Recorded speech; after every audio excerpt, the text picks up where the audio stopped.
இன்னைக்கு ரொம்ப ரொம்ப ஈஸியான ரெசிபி தான் பண்ண போறோம். Mango pudding செஞ்சிடலாமா?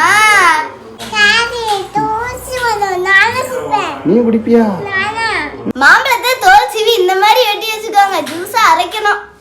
மாம்பழம் போட்டுக்கலாம். இனிப்புக்கு ஜீனி சேர்த்துக்கலாம். 4 ஸ்பூன் சேர்த்துக்கலாம்.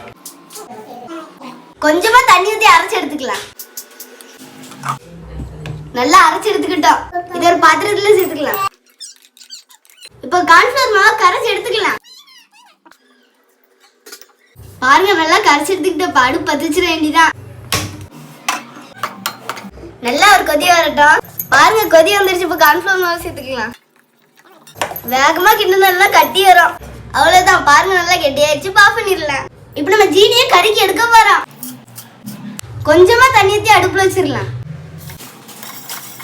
இது லைட்டா கலர் மாறட்டும். பாருங்க கலர் மாறிடுச்சு. ஆஃப் பண்ணிடலாம். நம்ம இதுலதான் செய்ய போறோம். நம்ம கருக்குன சீனியை 2 ஸ்பூன் சேர்த்துக்கலாம். பாருங்க இப்ப இதுல மேங்கோ சேர்த்துக்கலாம்.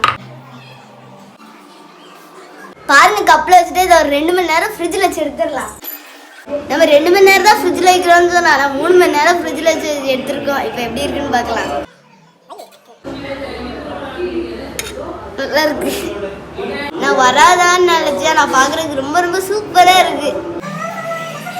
இது பார்க்க எவ்வளோ அழகா இருக்கு. டேஸ்ட் நாங்கள் நினைச்ச மாதிரியே இல்லை. ஒருவேளை நாங்கள் தப்பா செஞ்சிருப்போம்னு நினைக்கிறேன். நீங்க எதுக்கு முன்னாடி இதை செஞ்சிருந்தீங்கன்னா நாங்கள் என்ன தப்பு பண்ணோம்னு மறக்காம கமெண்ட்ல சொல்லுங்க.